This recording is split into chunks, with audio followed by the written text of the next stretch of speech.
오늘도 말씀과 기도로 이 자리에 오신 분들을 환영합니다.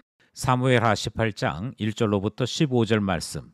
하나님의 기쁨, 하나님의 보람. 지금부터 본문을 읽겠습니다. 제18장. 이에 다윗이 그와 함께한 백성을 찾아가서 천부장과 백부장을 그들 위에 세우고 다윗이 그의 백성을 내보낼세 3분의 1은 요압의 휘하에 3분의 1은 스루야의 아들 요압의 동생 아비새의 휘하에 넘기고 3분의 1은 가드 사람 이때의 휘하에 넘기고 왕이 백성에게 이르되 나도 반드시 너희와 함께 나가리라. 백성들이 이르되 왕은 나가지 마소서. 우리가 도망할지라도 그들은 우리에게 마음을 쓰지 아니할 터이요, 우리가 절반이나 죽을지라도 우리에게 마음을 쓰지 아니할 터이라. 왕은 우리 10,000명보다 중하시오니 왕은 성읍에 계시다가 우리를 도우심이 좋으니이다. 너희가 좋게 여기는 대로 내가 행하리라 하고 문 곁에 왕이 섬에 모든 백성이 100명씩 1000명씩 대를 지어 나가는지라. 왕이 요압과 아비새와 이때에게 명령하여 이르되 나를 위하여 젊은 압살롬을 너그러이 대우하라 하니 왕이 압살롬을 위하여 모든 군 지휘관에게 명령할 때 백성들이 다 들으니라. 이에 백성이 이스라엘을 치러 들로 나가서 에브라임 수풀에서 싸우더니 거기서 이스라엘 백성이 다윗의 부하들에게 패하매 그날 그곳에서 전사자가 많아 20,000명에 이르렀고 그 땅에서 사면으로 퍼져 싸웠으므로 그날의 수풀에서 죽은 자가 칼에 죽은 자보다 많았더라. 압살롬이 다윗의 부하들과 마주치니라. 압살롬이 노새를 탔는데 그 노새가 큰 상수리나무 번성한 가지 아래로 지날 때 압살롬의 머리가 그 상수리나무에 걸리매 그가 공중과 그 땅 사이에 달리고 그가 탔던 노새는 그 아래로 빠져나갔지라. 한 사람이 보고 요압에게 알려 이르되 내가 보니 압살롬이 상수리 나무에 달렸더이다. 요압이 그 알린 사람에게 이르되 네가 보고 어찌하여 당장에 쳐서 땅에 떨어뜨리지 아니하였느냐? 내가 네게 은 10개와 띠 하나를 주었으리라. 내가 내 손에 은 1,000개를 받는다 할지라도 나는 왕의 아들에게 손을 대지 아니하겠나이다. 우리가 들었거니와 왕이 당신과 아비새와 이때에게 명령하여 이르시기를 삼가 누구든지 젊은 압살롬을 해하지 말라 하셨나이다. 아무 일도 왕 앞에는 숨길 수 없나니 내가 만일 거역하여 그의 생명을 해하였더라면 당신도 나를 대적하였으리이다. 나는 너와 같이 지체할 수 없다 하고 손에 작은 창 셋을 가지고 가서 상수리 나무 가운데서 아직 살아있는 압살롬의 심장을 찌르니 요압의 무기를 든 청년 10명이 압살롬을 에워싸고 쳐 죽이니라. 본문 해석입니다. 본문은 다윗의 군대가 압살롬 반란군을 어떻게 제압했는지 그 과정을 전하는 말씀입니다. 다윗의 군대는 요압, 아비새, 이때 이렇게 세 개로 나누어 전쟁에 임하게 되고요. 다윗은 후방에 남아서 전세를 살피도록 그렇게 요청하는 내용이 등장을 합니다.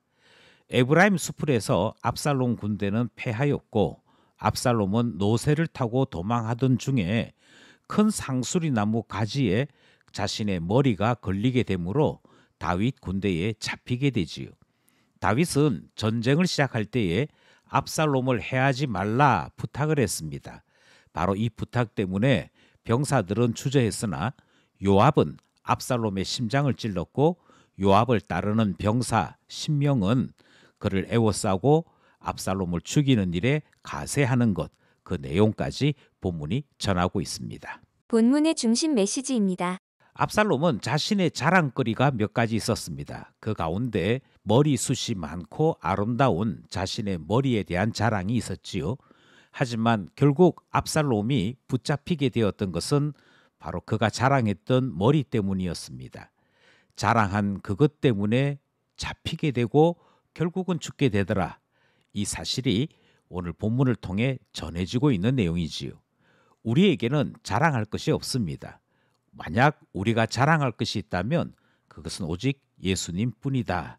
이 사실을 말씀을 통해 배우는 것이지요. 두 번째로 우리는 오늘 본문을 통해 요압에 대해서 많은 생각을 하게 됩니다. 요압은 탁월한 전술가이고 용맹한 군인입니다. 어려운 처지에 놓인 다윗을 여러 차례 구한 이스라엘의 영웅이기도 하지요. 하지만 그에게는 하나님을 두려워하는 신앙이 없었습니다. 누구보다도 다윗에게 생명의 은인과 같았던 요압이지만 정작 그에게 하나님을 두려워하는 신앙이 없을 때 우리는 이 요압을 어떻게 평가해야 될까 생각하게 되는 것이지요. 다윗의 아들을 죽이는 잔인함이 오늘 본문에 기록되어 있고 우리는 그의 잔인함을 다시 한번 확인하면서 요압을 어떻게 생각해야 할지 고민하게 되는 내용이 오늘 본문 안에 포함된 메시지입니다. 마지막으로 다윗은 이스라엘을 하나님 나라로 세워야 하는 왕의 책무를 맡은 자이지요. 다윗에게 있는 이 책무는 계속 감당해야 될 일이다 하는 사실을 오늘 본문을 통해 확인하게 됩니다. 비록 자기 편이지만 하나님 나라를 알지 못하거나 그가 용감하지만 하나님 나라의 가치, 하나님 나라의 가치관을 가지고 있지 않다면 다윗은 여전히 하나님 나라를 건설하는 일을 위해 그들에게 하나님을 가르치고 전해야 될 사명이 남아 있음을 본문을 통해 확인하기 때문입니다. 하나님 나라 건설, 이것은 우리 모두에게 주어진 영원한 사명이다. 이 사실을 본문을 통해 듣게 되는 것이지요. 말씀에 대한 적용입니다. 오늘 본문을 통해 우리는 세 가지 정도 우리 삶에 적용하기를 원합니다. 첫 번째는 사람들의 환호나 남다른 스펙에 스스로 속아서는 안 될 것을 배웁니다. 압살롬은 머리를 자랑했습니다. 그러나 그것 때문에 죽게 되는 오늘 본문 말씀을 대하면서 자랑하는 것 때문에 도리어 무너질 수 있고 그것 때문에 망할 수 있음을 배우게 되므로 결코 자랑하지 말자, 이 말씀을 우리 마음속에 새기게 되는 것이지요. 두 번째로 내 편이지만 하나님 편 아닌 사람을 만날 때가 있습니다. 오늘 본문에 등장하는 요압이 그런 사람이고요. 우리는 나와 가깝기 때문에 마치 이 사람이 하늘에 속한 사람인 듯 착각해서는 안 될 것을 배웁니다. 하나님을 알지 못하고 있다면 영생을 우리는 가르치고 전하는 전도의 사람 되어야 할 것이고요. 하나님 편에 설 수 있도록 가르쳐야 할 것 다시금 깨닫게 되는 것이지요. 마지막으로 나의 소신이나 감정, 분노가 왕의 명령보다 앞선다면 그 사람은 참 군인일 수 없습니다. 마찬가지로 내 생각이나 경험이 하나님의 말씀보다 앞서서는 아니 될 것입니다. 신자는 오직 말씀을 따라 살아가는 사람이기 때문이지요. 하나님 앞에서 우리 자신을 돌아보아 하나님보다 앞선 것이 있다면 당연히 내려놓고 하나님 앞에 우리 자신을 내려놓을 수 있는 참 신자로 살아야 할 것입니다. 오늘도 말씀과 기도로 하나님 말씀대로 지어지는 우리 모두 되기를 간절히 소원합니다.